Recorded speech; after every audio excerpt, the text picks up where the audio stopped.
Hey there, how's it going? This is Dr. Jason. Hope you're doing well. I'm going to start a series talking about the 9 naturopathic foundations. Now, there's a lot more to health, of course, than just 9 things, but if you can really pay attention to these foundations that I'm going to lay out in a series of videos, it's going to tremendously help your health and enhance your life, and it's just going to be amazing for you. So let's get started, okay? So let's talk about air, and that means both breathing and the air we breathe in our environment, okay? So breathing is one of the top ways to detoxify the body, to calm the nervous system, to help us just kind of get some peace. So it's really important that you take a few minutes every day and do some deep breathing. I recommend a cadence of 4 seconds in through the nose, filling up as big as you can. You can go up to 6 seconds if you want, that's fine. And then exhaling for 8 to 10 seconds. And as we exhale slower than we inhale, we actually calm our nervous system. We get into what's called parasympathetic mode in our nervous system. It can really help take the edge off of any situation, help improve digestion. I highly recommend that. It's going to be awesome for you.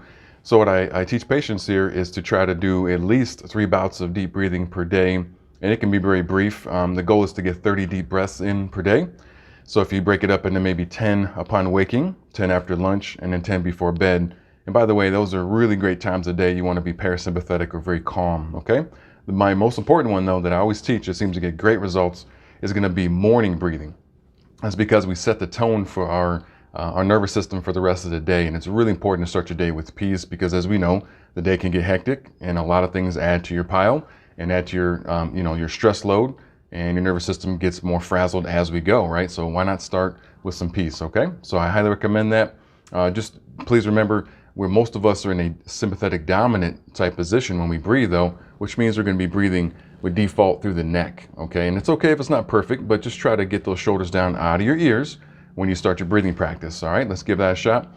And then number 2, as far as air quality, remember you take 20,000 breaths a day on average. That's a massive volume of air. I mean, just, gallons. It's like it's bigger than a swimming pool, believe it or not. So if your environment, as far as air quality, is not pretty good, you are the filter. Think about that, okay? You're literally a human filter, just like your furnace filter on your home.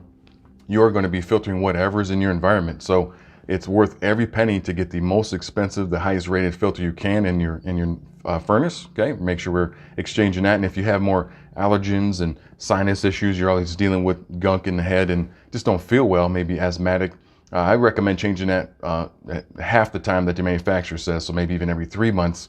And again, it may be like you feel like you're wasting money. Not at all. You're able to trap a lot more allergens, get that, take that filter out, toss it, get the next one in there. About every 3 months, I'd recommend, again, the top rated filter that you can afford.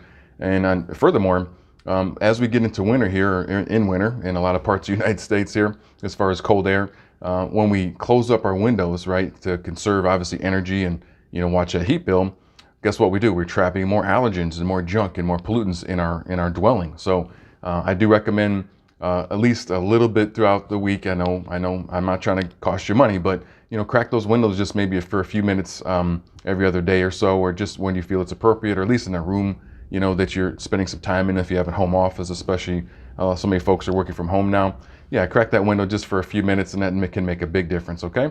And then going another step further, something like an air doctor, something that can actually really purify the air on top of your furnace filter, because remember, furnace filter, the top rated are great, but they're not going to be able to really kill microbes and really get the molds and yeast and everything out of the air. And even if you don't have a mold problem, like an actual black wall in your basement or something, you're probably going to have some mold spores. We all do, okay? So the more you trap, the better. And you can even look into the ionizing air filtration, and that means we have particles so small in the air, believe it or not, they are hundreds of times smaller than an actual air molecule. They actually don't move, believe it or not. It's some crazy science I researched. They actually stay suspended in the air, and it could be trillions of them.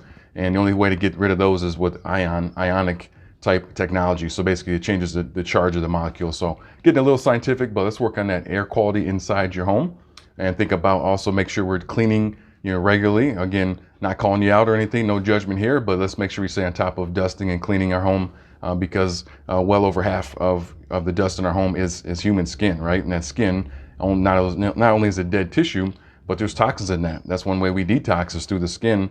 We slough it off on purpose. There's toxins in there. And if you're not cleaning your home regularly, you're breathing that back in. Remember, you are the filter unless you create filtration in your home. Okay, stay tuned and look for more naturopathic foundations and to learn more about your health and how to make it optimal. Awesome. Have a great day. Bye-bye.